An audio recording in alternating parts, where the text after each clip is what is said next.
So we're here at Liquid Forest talking about kites now. I've always rode the Envy actually years ago and the Hi-Fi, but I've never heard of the Solo and the Wow kite actually. That is new to me. So can you tell us a little bit about them? Yeah, so within our 2016 kite lineup, we do have four very distinct kites. We have the Envy, which has been our bread and butter kite for many years. It's a 3-strut platform, sort of the Swiss Army knife do-all kite. You know, Brandon Scheid, who's our team rider we mentioned before with the Echo, competes and does extremely well freestyle on it. We have a lot of crew that ride them in the waves, people that just go out and like to boost and jump and foil and everything. So it's a little bit of the do-all kite. We have the Wow, which is also a 3-strut platform kite, geared a bit more towards wave riding, with some key points because of it that also allow it to be a really good jumping kite. And then we have the Solo, which is a single strut kite that is done extremely well, shattered our estimations and forecasts for the first year, and now we have Solo V2. And then the Hi-Fi X, which is Christoph Tack's competition winner 5-line sea kite.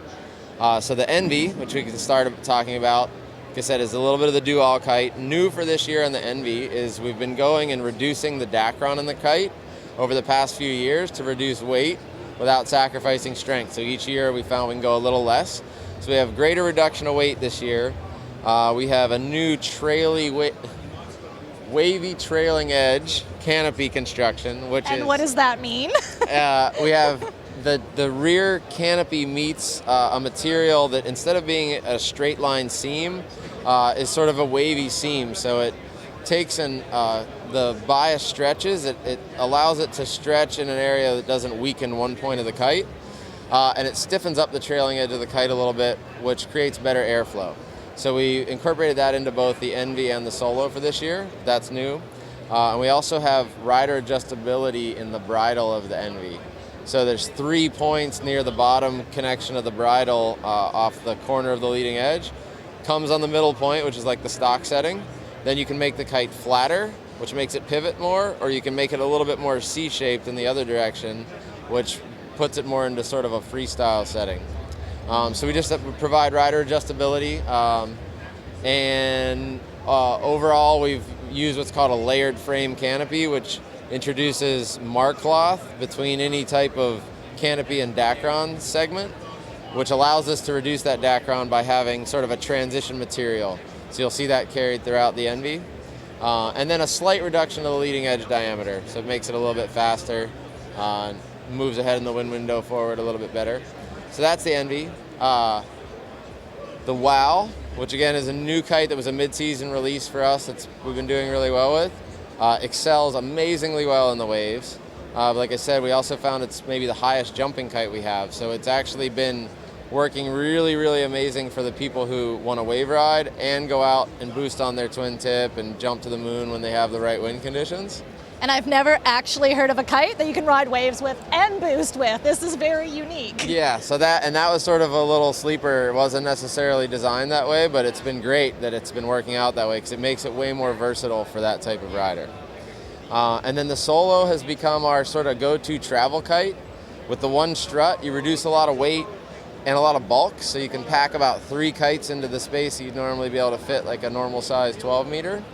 We offer it we offered it last year up to a 15.5, and then we included a 17.5 for super light wind this year, which that's been a nice little addition for us.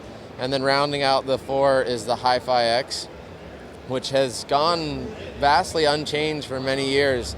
Every time we try to change it, we run it by Christoph Tack and our high-end, European freestyle riders, and they like it how it was, and they, so we've kept it the same way for the past few years. We've updated the panel layout just to make it a bit more symmetrical and added a new colorway, but that's about it. The Hi-Fi X, still tried and true 5th-line sea kite, and it's doing really well for that style of rider.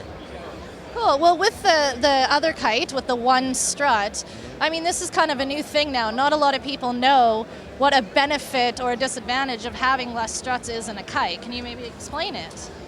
Yeah, with the Solo and our single strut design, we actually set out to do a no strut kite.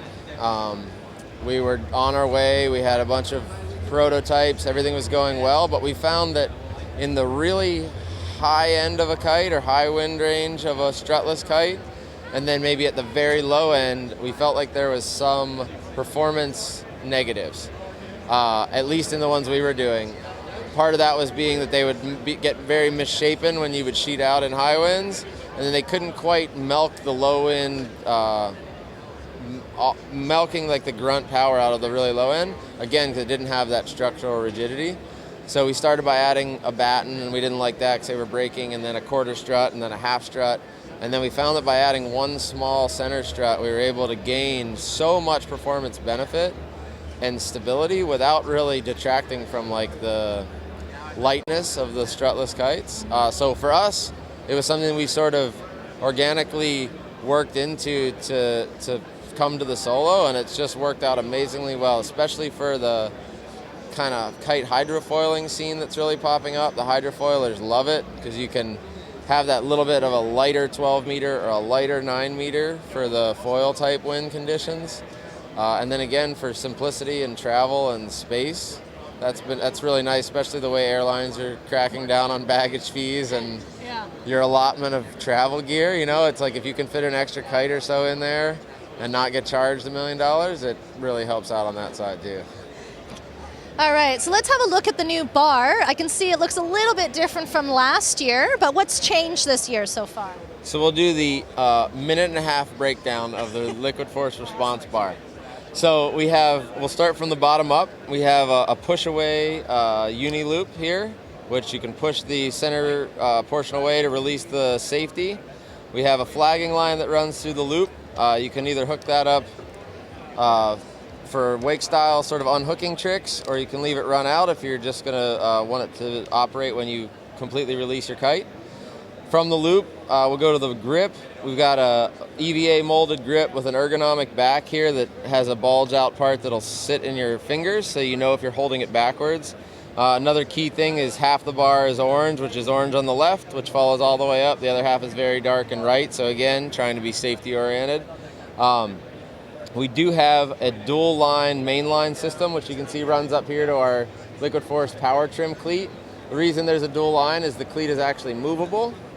So you can have more or less throw depending on your riding style, or even maybe your body type. If you have shorter arms, you can bring that cleat closer to you, or you can push it further away, say if you're foiling and you want all that throw.